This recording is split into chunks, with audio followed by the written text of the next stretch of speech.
Good day, ladies and gentlemen. Welcome back to our channel and welcome to another video where in today's one, I'll be showing you guys how can you integrate Zapier with Slack. So let's jump right into it. Now, first of all, to start the process, make sure that you're logged in into your preferred Zapier's profile, and from the home page, right here on the left-hand side, navigate onto App Connections.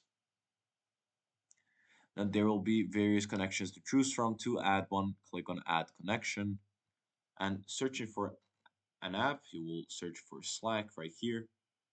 Select the Slack one and then click on Add Connection. It will open up a new window where you will verify your Slack's profile. Once you verify it and log in with your new profile, your Slack connection will appear in the app connections list right here.